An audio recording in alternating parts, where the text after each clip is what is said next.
June 6, 1944. Angoville, France.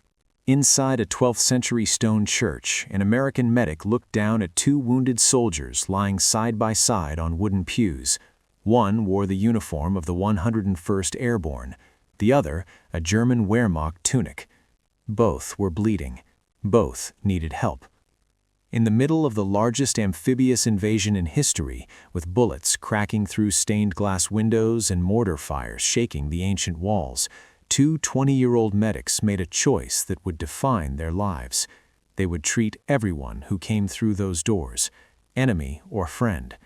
The church would be neutral ground. And for 3 days, it was. This is the true story of Robert Wright and Kenneth Moore and the blood-stained pews that still bear witness to their impossible mission. To understand what happened in that church, we need to understand D-Day. Operation Overlord, the Allied invasion of Nazi-occupied France, was the turning point of World War II in Europe. On June 6, 1944, over 150,000 Allied troops stormed 5 beaches along the Normandy coast. But the invasion didn't begin at dawn on the beaches. It began in darkness, hours before, when thousands of American paratroopers jumped into occupied France. The 101st Airborne Division, the Screaming Eagles, had a critical mission. They were to drop behind Utah Beach and secure 4 causeways through flooded marshland, destroy bridges over the Douve River, and cut the main road between Cherbourg and Paris. If they failed, the troops landing at Utah Beach would be trapped, easy targets for German reinforcements. Among those paratroopers were 2 medics from the 2nd Battalion 501st Parachute Infantry Regiment. Robert E. Wright, a 20-year-old from Columbus, Ohio, was one of the shortest men in his regiment. Despite his small stature, he'd volunteered for the Airborne and trained as a surgical technician. Kenneth J. Moore, just 19 from Los Angeles, had enlisted after Pearl Harbor, lying about his age in his fury to serve. He'd barely received 2 weeks of medical training before becoming a paratrooper medic. Neither man had any idea they were about to write one of the most extraordinary chapters of D-Day history. Their target? Drop Zone D, near the tiny hamlet of Angoville, a village so small it barely appeared on maps. Population about 50 people, 1 narrow road, 1 church. And soon it would become the center of hell. Shortly after 1 a.m. on June 6th, Robert Wright sat in a C-47 transport plane, engines roaring as it crossed the English Channel toward France. The night sky erupted with German anti-aircraft fire. Tracers streaked past the aircraft. Several planes around them were hit, spiraling toward the ground in flames. At 1:26 a.m., Wright jumped into darkness. The jump was chaos. The Germans had flooded much of the low-lying farmland, turning fields into swamps. The infamous bocage, the Norman countryside with its tall hedgerows and sunken lanes, made navigation nearly impossible in the dark. Paratroopers were scattered for miles in every direction. Many drowned in flooded fields, weighed down with equipment. Others landed in trees or were captured immediately. Wright touched down about 600 yards north of Angoville Plain. He'd lost much of his medical equipment during the jump, a disaster for a medic. Worse, he was unarmed, as required by the Geneva Convention for medical personnel. In enemy territory, alone, without weapons, Wright had to make a choice: try to find his unit or find a place where he could do his job. Through the darkness, he spotted something, the stone tower of a church rising above the tree line. A young French girl approached him cautiously and indicated the area was temporarily free of Germans. Wright made his decision. The church would be his aid station. Kenneth Moore's landing was even more dramatic. As he floated down, he heard rustling in the darkness. One of his fellow paratroopers had given him a grenade before the jump, a last resort for an unarmed medic. Heart pounding, Moore pulled the pin, ready to throw it at what he assumed was a German soldier. It was a cow. Now Moore was walking through enemy territory holding an active grenade, desperately trying to stay quiet. Finally, he found a well and carefully dropped the grenade inside, waiting for the muffled explosion before moving on. Like Wright, he spotted the church tower and headed towards it, trading 4 wounded paratroopers along the way. When Wright and Moore reunited at the church, the Église Saint-Côme and Saint-Damien, they were exhausted, low on supplies, and surrounded by German forces. But they had a building, they had each other, and wounded men were already starting to appear. Wright draped a makeshift Red Cross flag over the church door. They were open for business. The Church of St. Cosmas and St. Damien dated back to the 12th century. Its stone walls were thick, its interior simple. Wooden pews, a stone altar, statues of the 2 patron saints of physicians near the front. It was about to become a battlefield hospital with almost nothing to work with. Wright and Moore had lost most of their medical supplies during the drop. What they did have, some morphine, bandages, sulfa powder to prevent infection, and access to fresh water from a village pump about 30 yards away. That pump would prove to be a lifeline. Without it, they couldn't have cleaned wounds or prevented dehydration in the wounded. They also found an old farm cart, possibly a wheelbarrow, and used it to bring wounded soldiers back to the church. The system they developed was brutal but necessary. The church pews became beds. The most seriously wounded were placed closest to the altar where the medics could reach them quickly. Those with less severe injuries were further back, and those who had no chance of survival, Wright and Moore had to make that terrible calculation, were placed behind the altar, where they could die with whatever dignity remained. As dawn broke on June 6th, the real work began. The battle for Angoville-au-Plain was savage. The village changed hands multiple times over the next 3 days. Lieutenant Ed Allworth, a combat officer from the 101st, initially helped the medics set up the aid station. But as the fighting intensified and American forces were pushed back, Allworth made a difficult choice. He left the church. As an armed combat soldier, his presence would endanger the medics and their patients. If the Germans found him there, they might not respect the church's neutrality. Wright and Moore were now alone with their wounded. The casualties flooded in. Paratroopers with shrapnel wounds, broken bones from bad landings, gunshot wounds to the chest and abdomen. 2 young French girls, Lucienne and Geneviève, were brought in after being hit by a mortar round. Moore and Wright treated them alongside the soldiers. In the first evening alone, they had 75 wounded people in the church. Then the Germans arrived. It happened gradually. Wounded German soldiers began appearing among the American wounded. Some were brought in by their own comrades. Others stumbled to the church on their own, desperate for help. Wright and Moore faced a choice that would define everything. Would they treat enemy soldiers? They didn't hesitate. A wound is a wound. A bleeding soldier is a human being in need. Wright would later recall, "When you cut through a uniform to get to a wound, it doesn't matter what arm patch from what regiment is on that uniform. You cut through to save a life." The medics established one absolute rule. Anyone entering the church had to leave their weapons outside. German or American, it didn't matter. The church was a sanctuary, and weapons had no place inside.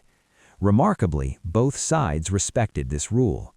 When a German officer arrived at the church with 2 enlisted men, Moore told them they would have to leave their weapons at the door if they wanted to enter. Surprisingly, they complied. The officer looked around at German and American soldiers lying side by side, all being treated by these 2 young American medics. He agreed to honor the neutrality of the church. His men needed help, and these medics were providing it. The scene inside the church was surreal. In the dim light filtering through damaged windows, Moore and Wright moved from patient to patient. They cleaned wounds, applied sulfa powder, administered morphine for pain, set broken bones, and tried to stop bleeding. They worked without sleep for days. When supplies ran low, they improvised. When they ran out of morphine, they could only offer water and comfort. Outside, the battle raged. Shells exploded nearby. Machine gun fire raked the village. At one point, a mortar round struck the church roof, causing further casualties and shattering the stained glass windows. The stone floor cracked, but Wright and Moore kept working. During lulls in the fighting, they would venture outside with their cart to search for wounded soldiers in the fields and hedgerows. This was extraordinarily dangerous. Both men were protected under the Geneva Convention as medical personnel, but a sniper or scared soldier might not notice their Red Cross armbands before pulling the trigger. Yet they went out anyway, again and again, bringing back whoever they could find, American or German. A German soldier later waved at Wright when he saw him searching for wounded, acknowledging the medic's neutrality. It was a moment of humanity in the midst of mechanized killing. For 3 days, Angoville au Plain was a no-man's land. The village was captured by Americans, then recaptured by Germans, then taken again by Americans. The front line moved back and forth like a terrible tide. On the evening of June 6th, an American officer warned Wright and Moore that the village had fallen back into German hands and that American forces were withdrawing. The officer urged the medics to leave while they could. They refused. They had wounded men who couldn't be moved. They stayed. Shortly after, German paratroopers from the 91st Luftlandedivision Infantry Division dug in around the church, setting up machine gun positions. German forces controlled the village, but they left the church alone. The medics had treated their wounded. The Red Cross flag was honored. Then came one of the most bizarre moments of the entire ordeal. On June 7th, 2 German soldiers suddenly emerged from the church bell tower carrying their weapons. They wanted to surrender. Wright and Moore were stunned. They'd had no idea there were armed German observers in the tower the entire time they'd been treating wounded soldiers below. The 2 Germans had apparently been there since before the aid station was established, trapped when the village changed hands. Rather than fight or flee, they simply came down and surrendered to 2 unarmed medics.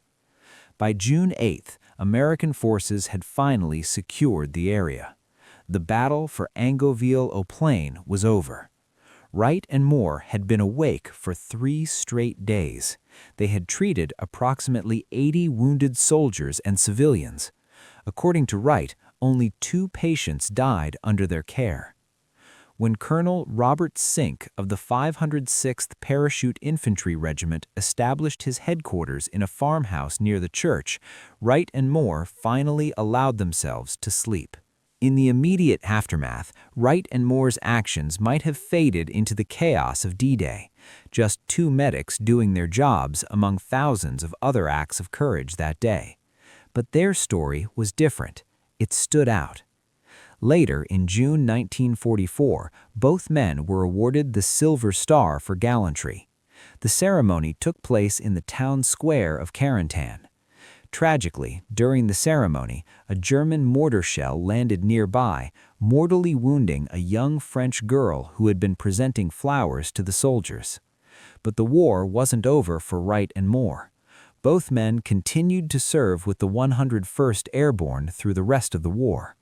On September 17, 1944, Wright jumped into the Netherlands during Operation Market Garden and established another aid station in a convent where he treated 5 Catholic nuns who had been severely injured. In December 1944, during the Battle of the Bulge and the Siege of Bastogne, Wright set up yet another aid station in the basement of a farm at Bizery, treating countless wounded under extreme conditions. After the war, both men returned to civilian life. Kenneth Moore went back to California, married his high school sweetheart, and worked for Chevron Oil Company as an area representative. He would occasionally return to Normandy for commemorations. In interviews later in life, he was modest about what they'd done. "I tell my grandchildren that my role in the war was sort of as an observer. I wasn't a rifleman killing people, and I was there in one of the big historical events of our century."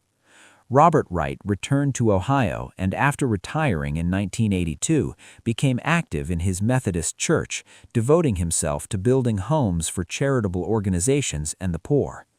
Both men maintained connections to Angoville for the rest of their lives. In 2002, the village erected a memorial outside the church. Unlike most war memorials which list the names of the dead, this one celebrates lives saved. The inscription reads, "In honor and in recognition of Robert E. Wright, Kenneth J. Moore, medics, 2nd Battalion, 501st PIR, 101st Airborne Division, for humane and life-saving care rendered to 80 combatants and a child in this church in June 1944. In 2004, the church was restored and 2 beautiful stained glass windows were installed to honor the 101st Airborne Division. One depicts American paratroopers descending from the sky. The other is dedicated specifically to Wright and Moore. The windows are unlike anything you'd expect to see in a French church, but they tell a story that deserves to be remembered. Robert Wright returned to Angoville in 2004 for the 60th anniversary of D-Day, where he was honored by the village in a moving ceremony. In 2011, at age 87, he received France's highest honor, the Legion of Honor, at Sainte-Mère-Église on the 67th anniversary of D-Day. When Wright died on December 21, 2013, at age 89, he expressed a wish to be buried in the churchyard at Angoville. French bureaucracy made this impossible, but someone, likely a family member or friend, smuggled some of his ashes to France anyway. Today, a small gravestone in the churchyard bears the initials REW. It's unofficial, unmarked on maps, technically illegal, but it's there. Kenneth Moore died almost exactly 1 year later, on December 7, 2014, at age 90. If you visit the church today, you can still see the bloodstains on the wooden pews. They've never been cleaned. The cracked flagstone floor where the mortar round hit remains unrepaired. These are deliberate choices, physical reminders of what happened there. What Wright and Moore did in that church matters because it reveals something fundamental about humanity, even in the worst circumstances. D-Day was a day of industrial-scale violence. Thousands of young men died on those beaches and in those fields, following orders, fighting for territory, killing enemy soldiers. That's the reality of war, and none of it should be romanticized. But in the middle of all that, 2 medics made a different choice. They chose to see human beings instead of enemy uniforms. They chose to honor their oath as medical personnel, even when no one would have blamed them for treating only their own side. They chose to create a small zone of humanity in the midst of mechanized death. This wasn't the heroism you see in movies, no dramatic charges, no last stands. This was quieter, more difficult in some ways. It was the heroism of seeing a wounded German soldier and choosing to treat his wounds with the same care you'd give to an American, of telling armed German officers they had to leave their weapons at the door and having them actually do it, of working without sleep for 3 days because people were dying and you were the only one who could help. Kenneth Moore was right when he said his role wasn't as a trigger puller, but that doesn't make it less important. In fact, it might make it more important, because Wright and Moore proved that even in total war, it's possible to remember that the person on the other side is still a person. The 80 people they treated went on to live the rest of their lives. Some returned to their families, some stayed in France, some went back to Germany, because of 2 medics who refused to see enemies, only patients. Today, Angoville remains a tiny village on a quiet country road. Most D-Day tourists never make it there. But if you do visit, sit in one of those blood-stained pews, look at the stained glass windows, read the memorial outside, and remember that history isn't just made by generals and presidents. Sometimes it's made by 2 20-year-old medics who decided that a church should be a sanctuary, no matter who came through the door. That's a lesson worth remembering.